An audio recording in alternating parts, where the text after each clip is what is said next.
Une semaine d'actualité sociopolitique qui se décrypte sur ESAE TV. Chers amis internautes, bonjour et bon réveil matinal. Bienvenue sur Info Hebdo. Ce samedi, chers amis internautes, nous aurons 3 sujets de décryptage.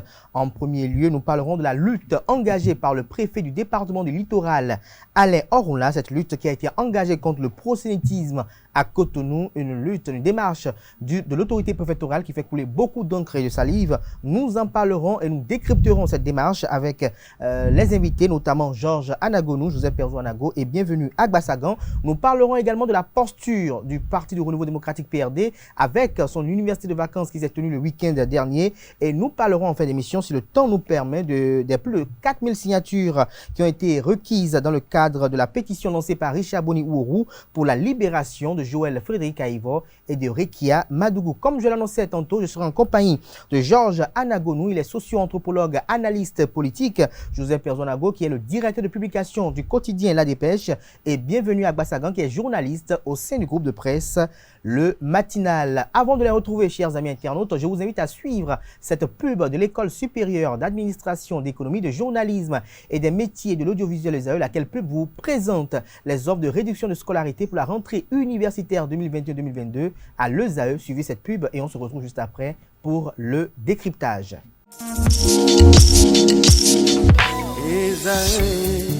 Étudiantes, étudiants, parents d'élèves, nouveaux bacheliers, vous recherchez une école adéquate de formation professionnelle et pratique pour vos études supérieures? Une seule référence, ESAE. ESAE vous offre des demi-bourses et réductions dans toutes ces filières.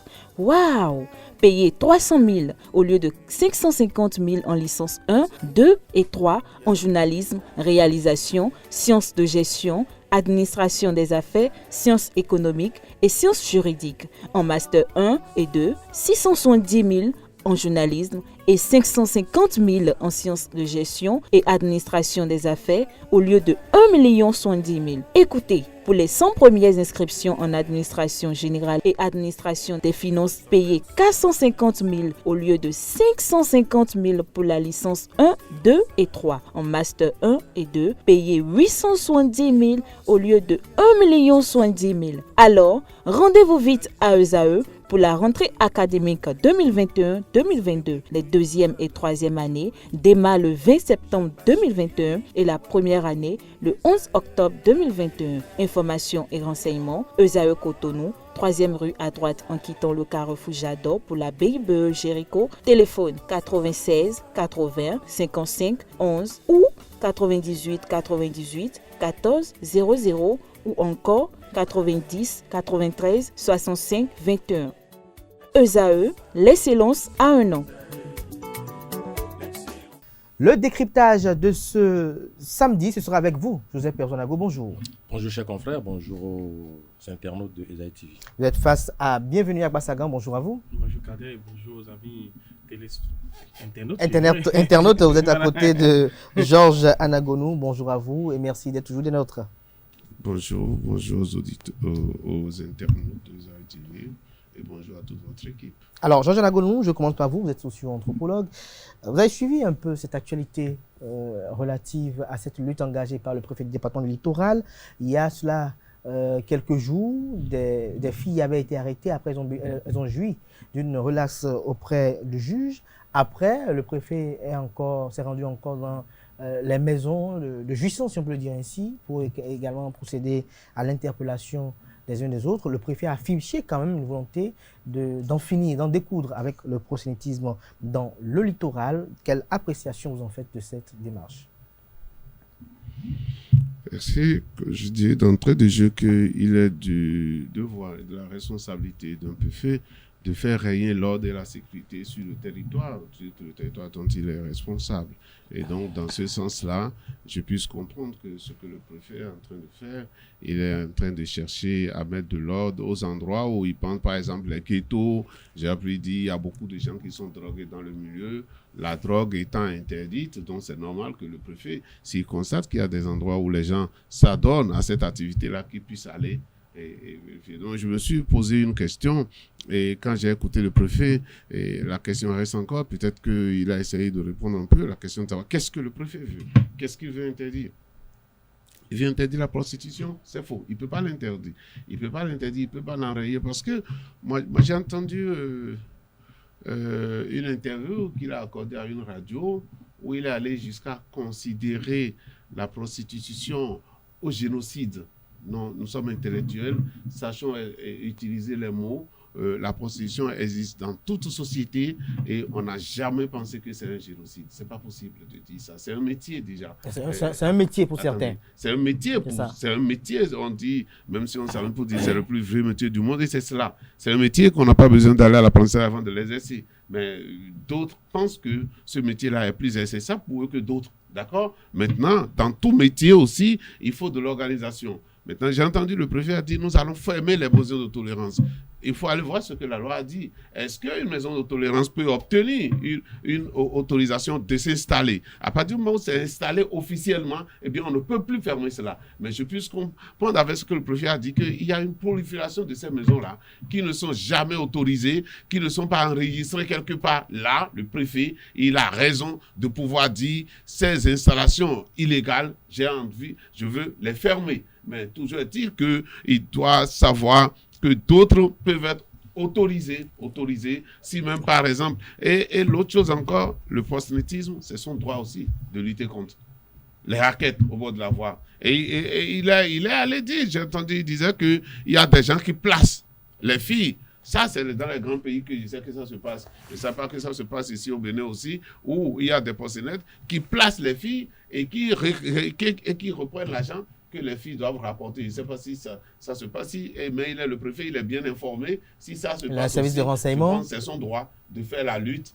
contre cela. Mais il faut savoir jusqu'où aller dire qu'on va supprimer le métier et de comparer le métier au génocide. Je pense qu'il y a des pas qui nous font. Je vous reviens dans un instant par rapport à cet aspect que vous évoquez qu'on veut supprimer un métier. Mais dites-nous, vous, d'entrée de jeu, en tant qu'analyste politique et directeur de publication, Joseph Perdonago, de quelle façon vous avez traité cette actualité du côté de l'ADPEJ? Pour vous, est-ce que la démarche de l'autorité préfectorale paraît fondée? Elle est avant tout bancale. Il faut avoir le courage de le dire. Et mieux, cela a pris l'allure du buzz tel que certaines personnes le recherchent frénétiquement désormais. Cela semble être une sorte de réclame. Regardez, moi, j'existe, je pose des actes. Donc, mais venant du personnage, cela ne devrait vraiment pas surprendre. Cependant, c'est le mélange du genre qui fait tirer les cheveux sur la tête. C'est-à-dire, lorsqu'on va jusqu'à comparer cela comme à un génocide, ça pose problème.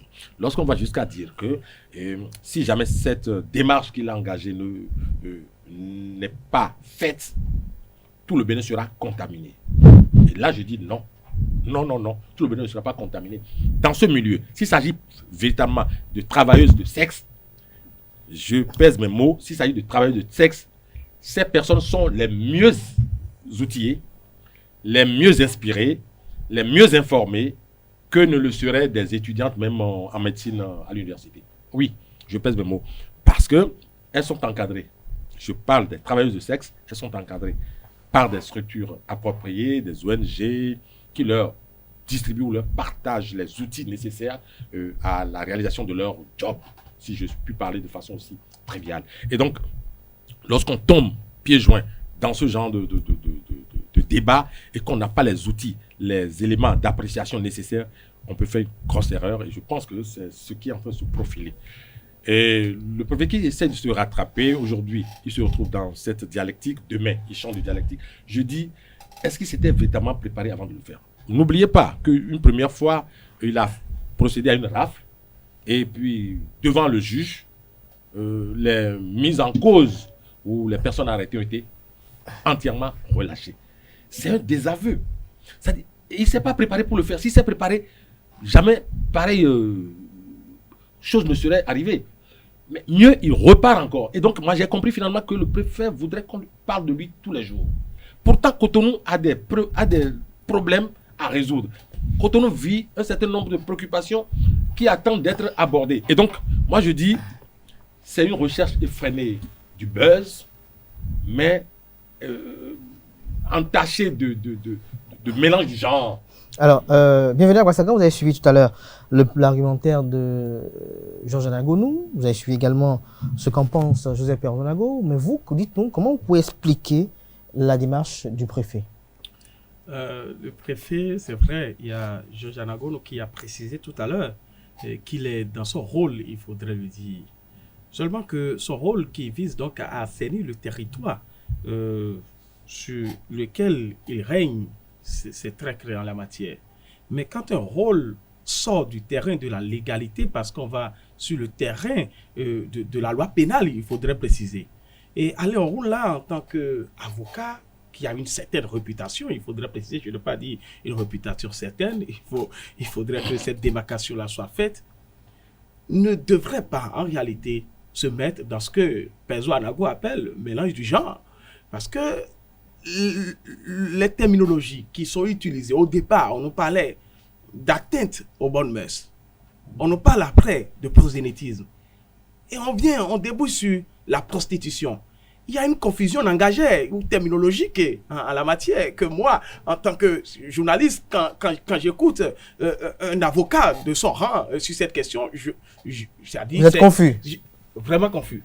Alors, mais je voudrais lire ici d'abord, parce que je ne vais pas trop m'attarder sur sa démarche. Parce que sa démarche, elle n'est pas la bienvenue. Là, moi, je le dis. La bienvenue qui le dit. Oui, parce qu'il faut aller avec orthodoxie. Le préfet n'est pas allé avec de la méthode. Au départ, on nous a dit que c'est Covid-19. C'est contre la Covid-19. Ils ont pris les gens. Le procureur l'a désavoué. Il faut le dire.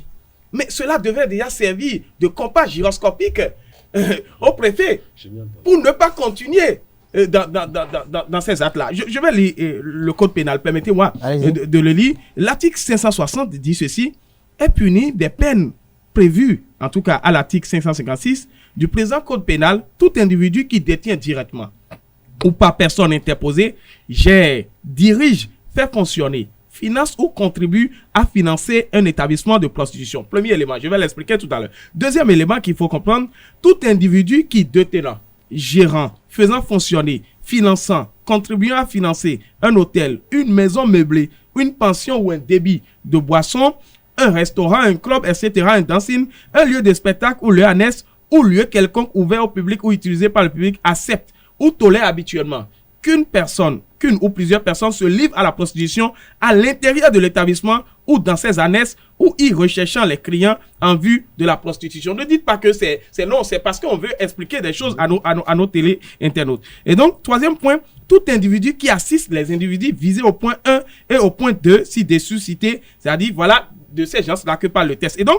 il y a trois catégories pour qu'on puisse donc retenir qui est-ce qu'il faut punir en la matière. Et donc, la première catégorie, c'est que la personne prostituée, la personne qui vient se satisfaire, et la troisième personne, celle qui permet que les deux premières personnes puissent se rencontrer pour passer l'acte. C'est la troisième personne qui est punie selon la loi.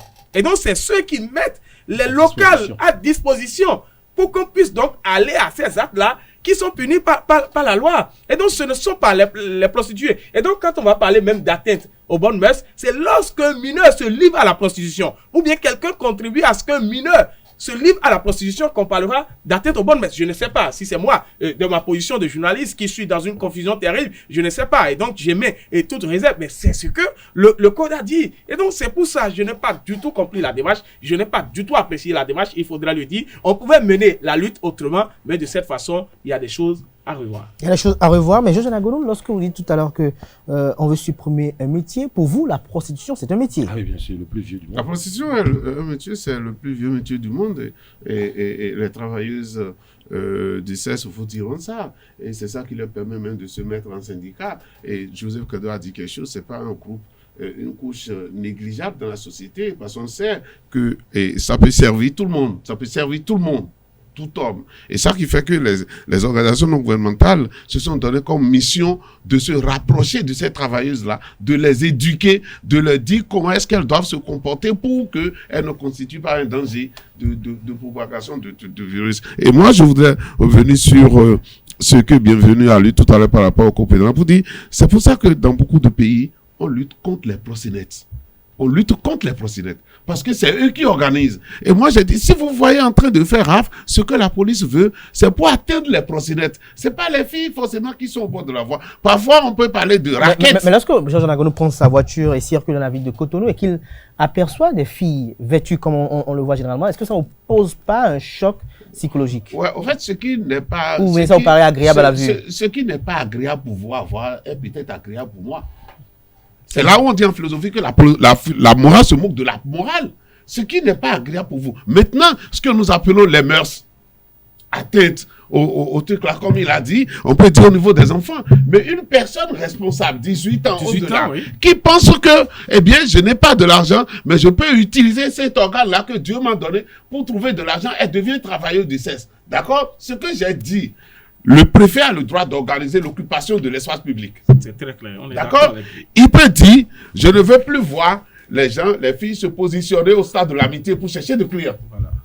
Ça, il peut le dire. C'est pourquoi j'ai dit la dernière fois, peut-être le préfet, il a envie de réorganiser, il aurait suivi mon conseil, qu'on ne serait pas en train de dire ça aujourd'hui. Il veut dire non, je vais réorganiser. C'est-à-dire que quoi? Je vais tolérer ces gens de maison, ou qu'on appelle maison de tolérance. On a déjà dit ici que vous allez dans d'autres pays, c'est dans vitrine qu'on les voit. Des pays qui sont vraiment respectueux des droits de l'homme et de la défense de la gente féminine. C'est comme exposé. Cela veut dire que quoi? On peut faire ce travail-là dans la légalité. Parce que quand le préfet a dit beaucoup de choses, moi je vois, et on parle de buzz, il faut éviter de dire certaines choses, c'est-à-dire parce que vous êtes venus aujourd'hui, rien n'a été fait avant. Ou tout ce qui a été fait avant est mauvais. J'ai entendu le préfet a dit, on a été laxiste pendant longtemps. Par rapport à quoi? Par rapport à quoi? Si on prend les mécaniciens, on a été pendant longtemps laxiste, c'est pourquoi ils sont nombreux. Si on prend les enseignants, c'est parce qu'on a été laxiste qui sont nombreux. Non. Si on prend des gens qui ont développé un métier,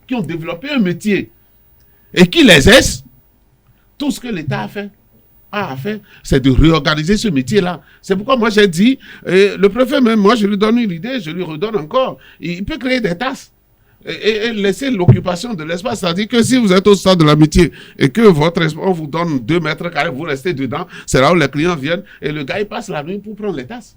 Ça aussi, c'est possible. Pour renflouer les caisses de la préfecture, ça le préfet peut le faire. Mais dire que lui, il est venu et que ça ressemble à des génocides, c'est un génocide. Il a dit, non, il faut... Moi, j'ai dit quelque chose. Je connais. Quelqu'un a dit, on connaît de qui on parle. Vous savez, lorsque... Roland, on l'a vu dans plusieurs rôles. Déjà, à moins de 6 ans, on l'a vu dans plusieurs... On l'a vu dans le rôle d'opposant pur, dur, défenseur. Et puis, on l'a vu dans le rôle de régimiste. Et puis là, il est dans le rôle de préfet. C'est vrai qu'il y a un préfet dont on a parlé dans ce pays-là. Voilà. Et après, on a trouvé qu'il faisait trop. Modeste Oboula. Ah bon, si lui, il vient, il trouve que même le Modeste Oboula a été laxiste, alors là, bon, mais le débat commence, quoi. Alors, donc, on ne peut pas se lancer dans un projet qui est de supprimer la Constitution et de dire que c'est comme un génocide. Joseph Nago, pensez-vous pas que cette lutte paraît sélective? Parce que on a entendu le préfet se rendre au stade de l'amitié général Mathieu Kérékou, à Djonké et bien d'autres. Mais certains citoyens, puisque j'ai parcouru un peu ce que nous émettons par la toile, j'ai parcouru un peu des commentaires sur la toile, certains citoyens estiment que la prostitution également, c'est dans les zones de l'aéroport. La prostitution également, c'est dans les grands hôtels où, lorsque des voyageurs viennent au pays, les services des hôtels compétents font appel à des filles qui viennent quand même satisfaire les clients. Alors, on s'interroge de savoir pourquoi le préfet s'attaque à ceux qui paraissent vulnérables, c'est-à-dire ceux qui sont au stade de l'amitié, ceux qui sont à Djonké, et qu'on n'entend pas encore pour le moment d'action au niveau de la zone de l'aéroport, des zones les plus qualifiées de bourgeoises, où quand même les gens les plus nantis, la ville de Cotonou quand même fréquentent, où nous avons, puisque paraît-il, nous avons des yovos, si on peut le dire en d'autres termes ici, des Français, des étrangers, qui sont également dans ce jeu-là et qui sont dans les zones de la haie vive et autres, mais qui, elles, n'ont pas été quand même, je dirais, inquiétées. Voilà. Non, cher confrère, vous savez, bon, c'est vrai que ce n'est pas une question drôle, mais c'est drôle à la limite. Et je voudrais dire ceci. Est-ce qu'il n'y a pas du 2 poids 2 mesures quelque part? Bon, déjà à l'origine même, il y a une sorte de ségrégation dans la mesure où si c'est un problème de sûreté ou de sécurité nationale, cela revenait à l'autorité indexée pour le faire. C'est-à-dire le ministre de l'Intérieur peut dire, à partir d'aujourd'hui, je voudrais réorganiser cette affaire de cette manière-là. Ben, c'est-à-dire, Porte-Novo est là, le préfet du Céan n'a rien fait, d'autres villes. D'abord, la ségrégation commence par là. Mais mieux, quand on rentre sur le territoire de Cotonou, on constate qu'il y a des endroits que le préfet évite ou fait semblant de ne pas fréquenter. Cela va de soi que nous n'avions pas inventé la prostitution au Bénin. C'est-à-dire les travailleurs de sexe ne sont pas une création du Bénin ou une invention du Bénin. Dans le monde entier, même en Russie ou en Corée, dans les 2 Corées, on en trouve. Et donc, c'est dire que ce n'est pas une spécialité du Bénin. Et quiconque voudrait s'attaquer à ça, c'est là, moi, je parle de buzz, dire on veut supprimer la prostitution. C'est archi faux. Le préfet même est convaincu que ce n'est pas possible. Lorsqu'il va partir en mission, peut-être qu'il est déjà, il va sur la Champs-Élysées, lui viendra me dire, le bois de Boulogne, il le sait, il connaît là. Je ne l'ai pas rencontré, mais je sais qu'il existe le bois de Boulogne. Et il peut m'en témoigner. Donc, dans chaque pays, il en existe. Allez, non loin du Kremlin, c'est pour dire, les plus grandes villes du monde, aux encablures, vous allez voir ça. Les filles sont au bord des chaussées. Il ne pourra pas continuer cette lutte dans la mesure où c'est un combat perdu d'avance. Dans la mesure où les canaux qui existent depuis des siècles, pas seulement au Bénin, il ne peut pas les démanteler du jour au lendemain. Il ne pourra pas. Même si on lui concède encore 15 années et que chaque matin il est obligé de passer dans toutes les tapineries, il ne pourra pas s'en sortir. Et donc, ça va durer l'effet du buzz parce que je vous mets au défi. D'ici à quelques mois, au plus 3-4 mois, le préfet sera fatigué, il va laisser tomber. Mais il aura fait parler de lui. Et ça, je reviens encore sur cette éternelle question du buzz pour dire que tenez-vous tranquille. Et si vous voulez continuer à parler à la Vive ou dans un hôtel, vous le ferez. Ce buzz va durer au plus 3 mois. Il sera fatigué, il va s'attaquer au vrai problème que connaît Cotonou. Et c'est à ce moment que vous verrez que, en fait, il a fait juste parce qu'il faut. Il y a longtemps qu'on ne parlait plus de Ongola. Depuis qu'il a été fait préfet, vous imaginez, on n'en parle plus véritablement. Il s'attaque à des problèmes gargantuesques, juste parce qu'il faut quand même qu'on sache qu'il est sur le terrain. Et quelque part, tout à l'heure, M. Anango nous disait que quand on prend son prédécesseur, on prend K. Modeste Toboula, par exemple, il en a fait voir du verre et des pas mûrs à Cotonou. Mais il faudrait que celui qui vienne, qui voudrait qu'on parle de lui, puisse aller au-delà. C'est ce que cherche à faire en fait le préfet. C'est votre avis à vous, Joseph Perzonago. Bienvenue à Ouagassaguen. Oui, mais il faut revenir sur au moins quelque chose que je trouve un peu fondé dans ce que le préfet a dit. C'est vrai que quand on prend les terminologies, quand il parle de génocide, vous savez que le préfet, il est dans sa grandiloquence coutumière. Et donc, on ne peut pas lui reprocher cela. Mais la seule chose qu'il faut dire, parce que... Non, il faut faire attention, il y a des enfants, des jeunes qui nous écoutent et qui ne savent pas réellement ce qu'on appelle génocide. Et s'il dit que la police, il peut y avoir confusion dans la tête. Oui, c'est pour ça, je l'ai dit. Donc, mais ce qu'il faut dire au-delà de tout ça, quand il dit que en se mettant en contact avec une prostituée, vous pouvez donc attraper une maladie. Il y a certaines zones au Bénin, ici au Bénin, qui la prostitution n'est pas professionnalisée en réalité. C'est que les prostituées ne maîtrisent pas leur état sérologique. Il faudrait le préciser. Moi, j'ai vu certaines, il faudrait dire, il y a une organisation, c'est vrai. Entre-temps, Amnesty Bénin a voulu donc engager un projet de loi en la matière pour qu'on puisse mieux les problèmes. Voilà, tout ça là. Mais ça n'a pas abouti jusque-là. Mais moi, je vous dis, regardez, quand vous quittez truc là, à Papa Dangui par exemple, et vous allez vers le Bélier, et vous allez retrouver qu'il y a assez de femmes d'une nationalité étrangère, je ne vais pas stigmatiser un État ici, qui sont, et moi je me pose toujours la question, est-ce que ces personnes-là en réalité... Peut-être elles veulent traverser la route au moment où vous passez, vous. Non, mais il faut le dire, je vois ça pratiquement tous les soirs. Quand je sors du boulot, je vois ça. Il n'y a pas truc là. Je les vois bien alignés, mais quand vous les prenez... Vous savez les reconnaître, ces trucs, elles sont au bord de la voie. Qu'elles sont au mât. Non. Faites l'expérience et sortez, quittez à Papa Dangui pour le Bélier. Mais qu'est-ce que vous dites? Bienvenue à Ouagassaguen. Bienvenue à Ouagassaguen. Que ces gens-là sont en bonne santé. Il y a un problème de professionnalisation. Bienvenue à Ouagassaguen.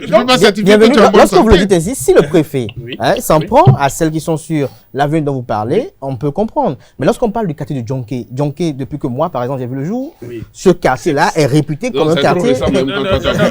Quand vous parlez de Djonké, en réalité, c'est vrai que quand on donne le nom systématiquement, ça fait un tic dans la tête des gens. Depuis toujours, ce quartier a une réputation. Quand tu dis que tu passes par Dionké, le premier réflexe qu'on a, c'est que tu es allé goûter, justement, ça ne gêne personne. défendu. Ce quartier a une réputation. Oui, et donc, voilà. ce quartier est considéré comme... Mais ces prostituées-là ne sont pas les seules qui vivent dans ce quartier-là, en réalité. Il y a aussi des enfants qui vivent dans ce quartier. Ce que moi je dis, c'est ceci. Il faudrait qu'on réorganise le secteur, que de mener la lutte de cette façon. C'est pourquoi il dit que cette lutte-là, c'est une mauvaise démarche. On peut nous dire aujourd'hui qu'on travaille à une professionnalisation de ce secteur. Parce que moi, j'ai dit, s'il veut réorganiser, c'est autre chose. Mais le risque, quand lui fait sa traque ici, mais Porte-Novo devient une terre fertile. Ah bon, mais Calavi devient une terre fertile, ainsi de suite. De manière subséquente, le mal se déplace. Voilà, ça se déplace. Donc, il faudrait qu'il y ait une synergie d'action en la matière que de mener une lutte. Comme l'a souhaité tout à l'heure Perdon Abo, il faut que le ministre de l'Intérieur. Oui, Kada, si tu permets, je voudrais souligner quelque chose. C'est-à-dire qu'il faut que les gens apprennent à travailler en synergie. Quand je cherche seul mon buzz, ça ne marche pas. Et ces prostituées ont des emplacements que les travailleurs, ceux qui font la sensibilisation, ils connaissent. Et lorsqu'ils sortent la nuit, peut-être, c'est pourquoi j'ai dit, le préfet pouvait rencontrer ces ONG qui travaillent sur le terrain, discuter avec elles et voir, parce que ces ONG-là, ce qu'ils ne savent pas, ils connaissent les emplacements de chaque travailleur sexuel. Tout à fait. Et donc, lorsqu'il faut aller passer leur données de médicaments, ils font leur boulot pour ça. Mais si vous ne commencez pas à les traquer, elles vont se mettre en clandestinité et les organisations qui travaillent avec ces femmes-là ne vont plus les retrouver. Et bon arriver les dangers. Ce qu'il est en train de dire, parce que les gens vont faire le truc en clandestinité. Et alors là, plus personne ne les surveille et donc ils deviennent alors un danger. Donc, ce que le préfet veut refuser, et en fait, c'est ça qu'il récolte à la fin de son action. C'est pour ça il faut une certaine synergie. Il faut qu'il clarifie, voilà. Il faut une certaine clarification de l'objectif poursuivi. Et c'est après avoir fait ça. Parce que moi, par exemple, je loue son action lorsqu'au début, il commence par aller dans les boîtes de nuit. C'était quoi? Pour aller voir si la distanciation et les précautions par rapport au Covid sont respectées. D'accord? Et d'ailleurs, qu'on n'avait pas forcément donné l'ordre aux boîtes de nuit d'ouvrir, mais que les gens font quand même un préfet qui se lève pour aller vérifier ces choses-là. D'accord? C'est salutaire. Mais dit qu'un métier qui a existé toujours avant nous-mêmes, notre naissance, que ce métier-là. Et puis les femmes ont l'habitude de dire quelque chose. Hein. Une femme ne peut pas insulter l'autre prostituée. Parce qu'elles savent que le métier, s'ils ont en commun, c'est ce métier de sexe-là. Merci à vous, Georges Anagounou. Merci à toutes et à tous pour ces différents échanges, ces différents apports, ces différents commentaires sur cette actualité. Je crois que nous restons disponibles pour le préfet et pour les services de communication de la préfecture afin qu'elle puisse quand même expliquer un peu les fondements de cette lutte contre le proxénétisme dans le département du littoral. Et aussi les travailleuses du sexe aussi. Si elles doivent venir ici, le visage masqué, il faudrait qu'elles viennent témoigner. Et d'ailleurs, elles sont très organisées parce que quand Covid est venu, vous avez vu une vidéo à circuler sur les toiles où elles disent qu'elles ne font plus face à l'homme, mais qu'elles passent par derrière. Merci à vous pour ces précisions, ces détails. Merci à toutes et à tous. Alors, l'autre sujet qui a animé l'actualité, c'est l'université de vacances du Parti de Renouveau Démocratique PRD. Bienvenue à Guassagan. Beaucoup d'acteurs politiques, beaucoup d'observateurs de la vie politique s'attendaient à ce que le PRD puisse prononcer sa fusion avec une des deux formations politiques, les grandes, soutenant l'action du chef d'État Patrice Talon, notamment le Bloc républicain ou l'Union progressiste, comme cela a été le cas au niveau de l'Union démocratique pour un bien nouveau UDBN. Mais on a assisté à autre chose, le PRD qui s'approprie davantage du programme d'action du gouvernement et pense à sa vulgarisation. Dites-nous, quelle appréciation faites-vous de cette actualité? Et pour vous, est-ce que la démarche du PRD paraît conforme à ses idéaux? Sur la question, je vais faire une analyse bipartite. Permettez-le-moi. C'est que quand vous prenez le Parti du Renouveau Démocratique, c'est un parti qui aime végéter dans un conservatisme outrancier, il faut le dire. Et vous savez qu'à un moment donné, il faut nécessairement que ce parti puisse se mettre ensemble avec les autres. Mais qu'est-ce qu'ils ont fait? Le PRD a une histoire. Le PRD a une histoire. C'est ce que certains me diront. Ils vont dire que l'arc-en-ciel apparaît et disparaît. Et donc, on va rester dans cette continuité désagréable pour un parti qui ne veut pas évoluer. C'est ce que vous voulez dire. Et ce que je voudrais faire comprendre, c'est ceci. Entre-temps que le parti a voulu donc se mettre ensemble avec le Bloc républicain, vous vous rappelez très bien, ils ont fétichisé leur logo. à partir de ce moment, on ne veut pas faire disparaître le fameux arc-en-ciel, permettez-moi de le dire de cette façon-là, ce qui est très mauvais. Et donc, beaucoup de personnes attendaient le PRD. Mais les dernières élections communales, on a vu qu'il y a des populations qui se retrouvent encore dans cet arc-en-ciel. C'est un parti politique qui réellement, il faut le dire en toute honnêteté, n'a pas d'ancrage national. On peut tempêter, on peut faire de communication politique autour de ça. Or, c'est un parti politique qui est né avec le renouveau démocratique. Mais il reste indétournable dans le mai. C'est Wémé qui a le problème. Vous n'avez pas vu que la réforme du système partisan a fragilisé, fracassé et a fait descendre du piédestal ce parti politique. Vous ne l'avez pas constaté?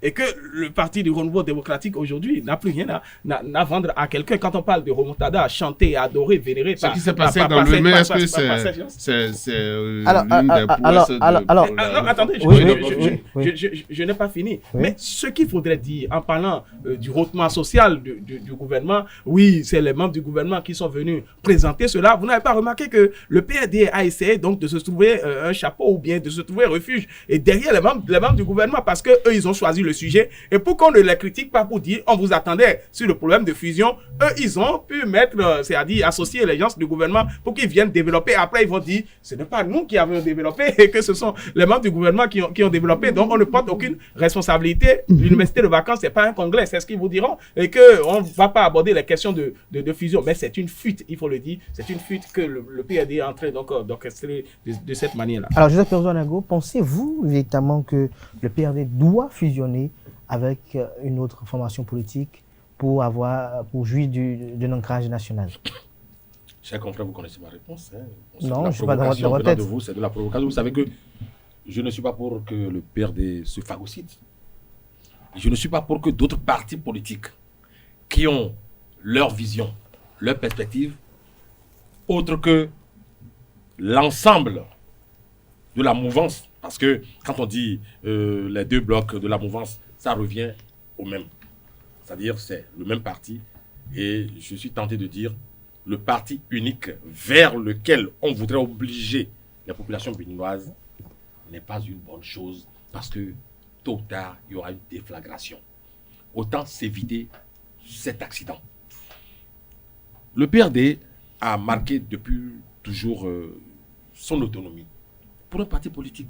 Et que je ne suis pas d'accord avec ceux qui disent que le PRD n'a pas un ancrage national. Non. Les 10% sont là. Non, mais si on doit mesurer l'ancrage à partir des 10%, c'est dangereux parce que si on avait laissé les élections inclusives se dérouler réellement, je mets au défi même les deux blocs, aujourd'hui ne se retrouveraient pas. Ça là, je vous le dis. Le PRD n'a pas eu les 10%. Je vous en prie, les 10%, c'est une sorte de chimère qui est vendu à bras-le-corps. Et c'est dommage pour notre démocratie. Je dis, je vous en prie, parlez du 10%, des 10%, mais moi, je n'en ai que cure. Parce qu'en fait, c'était une arnaque politique, ni plus ni moins. Revenons au PRD. Le président du PRD était lors du vote de la législation qui a consacré ces 10%. Oh, écoutez, il y a longtemps que moi j'ai évolué. Oui, j'ai évolué avec vous. Pour dire, si vous évoluez avec moi, considérez que... Je vous fais juste un petit rappel. C'était un épiphénomène, c'était un accident de parcours que le Bénin a connu avec ce que vous venez d'évoquer et qui ne me plaît même plus d'aborder. Et donc pour dire, c'est un gros accident, un mauvais accident de circonstances. Aucun accident n'est d'ailleurs une bonne chose, mais celui-ci est encore pire. Pour dire, le PRD a des raisons de maintenir son autonomie. Mais on le contraint, n'est-ce pas, à se phagocyter. Pour quel objectif? Parce que, écoutez, par exemple, mon confrère tout à l'heure, bienvenue, j'ai eu un peu peur, je me suis dit, est-ce que c'est réellement ce qu'il vient de dire que j'entends? À savoir que le PRD fait de la résistance. C'est-à-dire que lorsque le PRD va se mettre à la mouvance, Moël est déjà à la mouvance, l'UDPN est déjà parti. Oui. C'est-à-dire les FCBE qui sont déjà de la mouvance. Je parle encore, j'ai la parole. FCBE a son premier responsable, chef de file de l'opposition. Oui, évidemment, sur papier, bien entendu. Et on a vu les actes qu'il pose sur le terrain, qui n'ont rien à voir avec l'opposition. Il ne soutient pas le régime. Il n'est pas conséquent. Pas conséquent. Moi, je dis ceci. Quand tout ce beau monde, tout ce Bataclan va se retrouver à la mouvance, vous allez me dire qu'on n'est pas un parti unique. Finalement, c'est le parti unique. Est-ce que ça fait plaisir aux gouvernants d'avoir un parti unique dans ce Bénin démocratique? Alors, Georges Anago, vous avez suivi tout à l'heure vos deux prédécesseurs par rapport à cette actualité liée à l'université de vacances du Parti du Renouveau démocratique PRD. Quel est votre commentaire sur le sujet? Heureusement que j'ai trouvé un terrain pour ne pas m'entendre avec bienvenue. Le PRD, c'est le parti le plus existant aujourd'hui dans ce territoire national. Ça me soulage. Le PRD est né avec la démocratie, le renouveau démocratique dans notre pays. Et en ce PRD dont on parle là, c'est vrai que Bienvenue était très jeune. Ce PRD a parfois un ancrage national. Le PRD avait des députés au nord, dans le Mono, un peu partout. Et donc ça a évolué. Et n'oubliez pas que le PRD a reçu des coups, de vrais coups.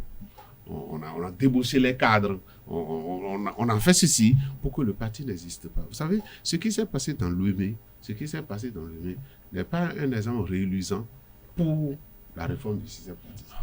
Nous sommes dans la décentralisation et la décentralisation voudrait que les citoyens d'un territoire, ce soit eux qui désignent celui qui va les diriger. Vous voyez ce que je veux dire? Et donc, si vous allez à Sémékodji, si vous allez à Porte-Nouveau, les maires qui sont là n'ont jamais été élus par les populations. Ça, au moins, vous êtes d'accord avec moi. Les mecs qui sont là. Est-ce que c'est ça qu'il faut voir ou bien la règle de droit? Non, mais c'est pour diriger. Non, c'est ça. Tout droit n'est pas logique. Tout droit n'est pas logique. Nous allons y aller règle de droit n'est pas logique. Nous avons encore notre sujet. Toute règle de droit n'est pas logique. C'est pas ce que je dois dire. Oui, allez-y. Oui, justement, ils sont dans de prendre votre temps. Aujourd'hui, le PRD, c'est le parti le plus ancien au Bénin. C'est le parti qui a encore de l'âme. D'accord? Et ce parti-là, moi, je ne m'attendais pas à ce que, et quand ils étaient allés à l'université de vacances, qu'ils fassent de fusion. Moi, je suis loin de penser à ça. Je suis loin de penser à ça parce que le PRD dit quelque chose. Le PRD dit, nous sommes allés supporter l'action du gouvernement. Nous ne sommes pas allés nous confondre et aller nous fondre dans un autre parti.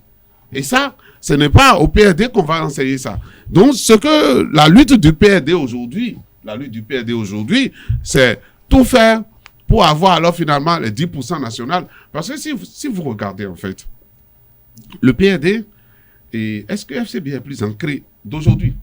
FCB d'aujourd'hui là, a plus d'ancrage que le PRD. C'est ce que je dis, le PRD a une âme. Le PRD a une âme. Et je disais que, vous avez vu lors des derniers remaniements, le chef de l'État a hissé le PRD au niveau des deux grands partis parce qu'il est allé jusqu'à lui donner au ministère. Donc c'est la remontada dont ils sont... Non, c'est que le chef de l'État est très stratégique parce qu'il se dit quelque chose. On sait déjà ce que le PRD est. Les coups qu'il a subis, pourtant il a résisté jusque-là. Mais si le chef de l'État n'est plus là, les deux blocs, vous pensez qu'ils peuvent résister comme le PRD a résisté jusqu'aujourd'hui? Non, si moi je pense à ce que le chef de l'État fait. Si moi je suis à la place du chef de l'État, je vais permettre au PRD de continuer de faire son chemin, de son petit bonhomme de chemin. Parce que quand le chef de l'État va finir, ses mandats est parti, les partis comme PRD, s'il a vraiment signé un accord avec eux, ces partis-là pourront encore lui rester fidèles. Parce que se mettre ensemble, bienvenue, ça n'a jamais marché pour le PRD. Vous savez, vous vous rappelez d'une occasion. D'accord. Lorsque on a dit 1, vous vous rappelez de l'expérience de 1, finalement, c'est seulement le résultat de PRD qu'on a retrouvé. Ceux qui se sont mis avec lui pour faire 1, là, ils n'ont rien fait finalement. Donc ce parti-là a une vraie âme, une vraie existence. La prière que je peux faire pour le PRD, et le patron, le chef de l'État lui-même, lui a donné les moyens, c'est-à-dire lui permettre d'avoir un ministère. Parce qu'il y a longtemps qu'on parlait de ministère appartenant à un parti politique. Depuis le renouveau, depuis la rupture, on n'en parle plus. Mais quand on a fait ce remaniement-là que le PRD est venu, on a permis au ministre du PRD de placer les différents directeurs techniques dans son ministère. Et on peut dire aujourd'hui que ce ministère-là appartient au PRD. C'est nouveau dans la démarche. Merci à vous, Georges Anagono, pour ces explications. Ils n'ont pas intérêt à se fondre dans un... Merci à vous. Bienvenue à Wassaga. Bon, il est plus jeune, il faut le dire. Il y a des choses qui ne savaient pas, on est en train de le dire. Une petite précision. Moi, j'analyse l'ancrage du PRD à la réforme du système partisan. je fais fi de ce passé glorieux dont vous êtes. Non, c'est une erreur. Non, mais. Alors, tous les députés aujourd'hui sont une base ancienne. Il faudrait le dire. Pour la formation de la jeunesse. Le va rester toujours dans cette posture-là. Ça sera toujours difficile pour ce parti politique. Alors, Désolé, ambassadeur, pour ne pas relancer le débat, pour ne pas le relancer à la commission presque à la fin, il nous reste que 7 minutes. Alors, on parle de plus de 4000 signatures dans le cadre de la pétition lancée par Richard Boniwourou pour la libération de Joël Frédéric Aïvo et de Ricky Amadougou. Pour vous, est-ce que cette démarche n'aura pas un impact sur la justice béninoise? Cette démarche, c'est une démarche sociale. Ça, il faut le dire. Mais quand j'ai un socio-anthropologue, en tout cas... Est-ce que la justice est censée la prendre en considération? Non, mais les pétitions, vous savez, leur rôle, en tout cas, c'est pour faire pression. Il faut pas le nier. Et donc, puisqu'on veut faire pression sur non seulement le gouvernement, mais aussi sur le pouvoir judiciaire. Mais nous savons qu'une chose, certaines personnes peuvent me parler de cette séparation des pouvoirs qui n'est qu'une séparation textuelle et qui n'est pas une séparation pratique, parce que même dans les relations du judiciaire avec l'exécutif, quand vous savez très bien que le Conseil supérieur de la magistrature est dirigé par le chef de l'État, et donc même si derrière le rideau, on peut estimer, moi je le dis, je ne l'ai pas vu. En réalité, on peut estimer une certaine injonction. Je n'en sais rien. Mais la seule chose que je dis, c'est que cette démarche-là risque donc d'amener le gouvernement donc à s'immiscer dans le judiciaire. Mais si c'est pour la bonne cause, moi je le dis parce qu'on n'est pas aveugle en réalité. Si c'est pour la bonne cause, il faut y aller. Mais si c'est pour faire des mauvaises choses en la matière, moi je ne serai pas d'accord avec de telles émissions. Et ils savent comment ils peuvent le faire. Si le cas dont il est question, parce que moi jusqu'à aujourd'hui, je ne retiens pas cette terminologie de prisonnier politique, parce que moi je suis défenseur des autres prisonniers. Il y a des gens qui sont innocents, qui sont en prison, qui sont jamais défendus par des pétitions. Et quand il s'agit de certaines personnes, c'est comme si nous sommes dans la République des uns, des autres et des etc. Ce qui est désagréable pour moi. Quand il s'agit de certaines personnes, on fait des pétitions, mais quand il s'agit d'autres, on reste là, on ne dit rien. Donc, moi, je dis, en tout cas, c'est aux différents pouvoirs de faire le choix judicieux. Tu serais prêt à faire pétition pour libérer Angola? Alors, je rebondis sur la chute de Bienvenue à Brassagan, qui estime que à travers les différentes actions qui sont menées par rapport à ceux qui ont été interpellés lors des violences électorales liées à l'élection présidentielle 2021, on ne voit qu'en ligne de mire que 2 noms, alors qu'il y a également des acteurs politiques qui sont quand même des chefs de troupes qui ont été interpellés, d'autres étudiants qui ont été interpellés, mais dont on ne voit presque jamais le nom figurer, ou parfois on le met juste pour en faire des figurants. Non, je ne suis pas tout à fait d'accord. J'avais expliqué ce phénomène ici plus d'une fois pour dire qu'il y a forcément des têtes de pont qui sont même parfois utilisées pour atteindre ceux qui sont en arrière-plan. Oui, on a comme l'impression que la libération de Joël Aïvo, de Ricky Amadougou, c'est fini. On a comme l'impression. Bon, peut-être certains peuvent avoir cette impression, mais si on s'attarde sur le cas, il y a bien d'autres qui sont. Sûr, si on s'attarde sur le cas évoqué par vous tout à l'heure, à l'entame de ce volet, je peux dire que des noms ont été cités dans ce que... Encore qu'on a comme l'impression que parfois des gens parlent seulement de Joël Aïvo et juste pour ne pas s'attirer la foudre, peut-être on glisse le nom de Rekia, ou parfois on parle de Rekia et pour ne pas peut-être être mal interprété, on glisse le nom de Joël. Alors, revenons simplement à la base pour se poser cette question. Interrogeons-nous. Qu'est-ce qui adviendrait lorsque demain, au saut du lit, vous constatez que Joël Aïvo a été élargi? C'est-à-dire l'autorité qui aurait procédé à cet élargissement en aura sur le cœur si d'ici 2, 3, 4 mois, d'autres libérations ne suivaient. Donc cela va de soi que le jour où Joël Aïvo a été interpellé, d'autres dans le sillon ont été aussi interpellés. S'ils étaient 18, 20, 53 personnes, je vous en prie, nous sommes des professionnels de médias, il nous sera fastidieux, n'est-ce pas, de nous mettre à les citer.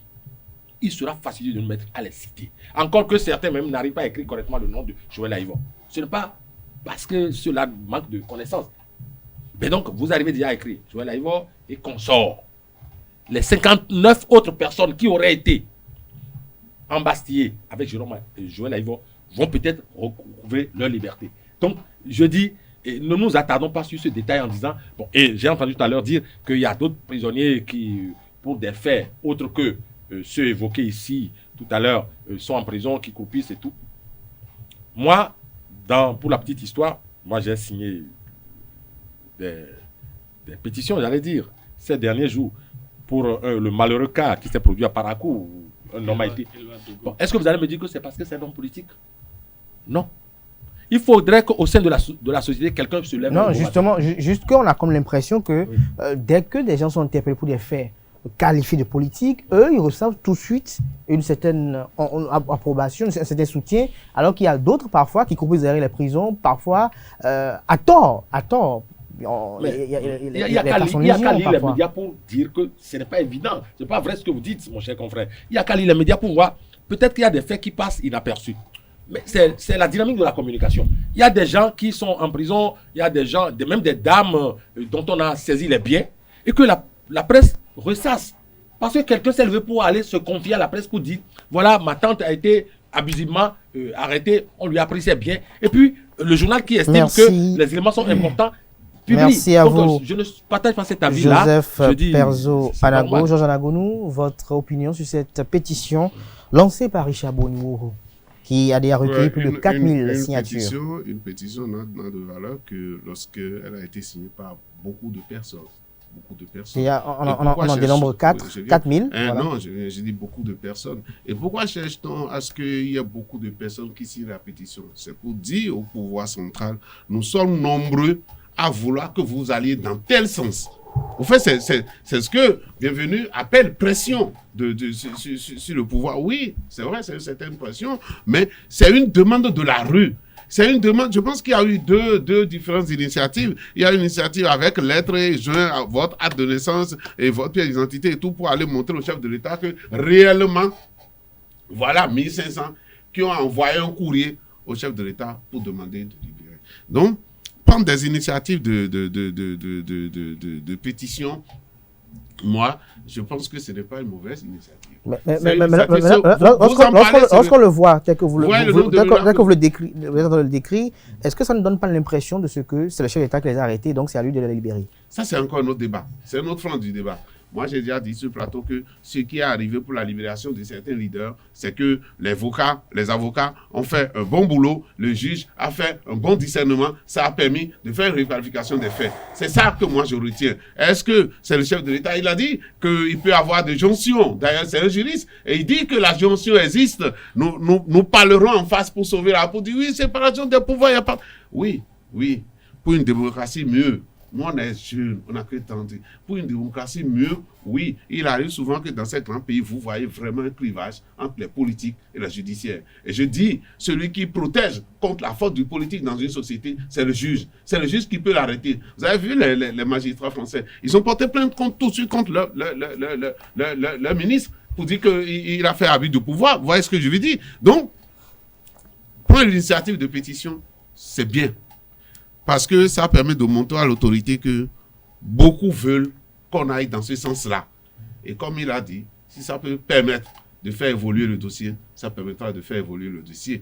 C'est vrai, ça peut aussi faire un peu une pression sur le juge, de dire que voilà ce que le peuple veut, voilà ce que les populations demandent. Le juge lui-même étant l'émanation du peuple, l'émanation des citoyens, eh bien, il doit pouvoir réfléchir pour aller dans le sens où le peuple veut. Maintenant, quand tu disais tout à l'heure, à raison que pourquoi lorsque, bon, voilà, Bienvenue aussi, c'est un peu frustré de ça. Non. L'homme politique, il est qui? Il est celui qui parle au nom de tout le monde. Il est celui qui parle au nom des gens de la population qui pensent comme lui. C'est pour ça que lorsque quelque chose lui arrive, le peuple se mobilise tout de suite. Mais le voleur n'a pas travaillé au nom du peuple. Celui qui a violé une femme n'a pas travaillé au nom du peuple. Pourquoi voulez-vous que je fasse pétition pour lui? Non, merci à vous, Georges Anagounou. Merci également à vous. Bienvenue à Gbassagan. Merci également à Joseph Perzo Anago.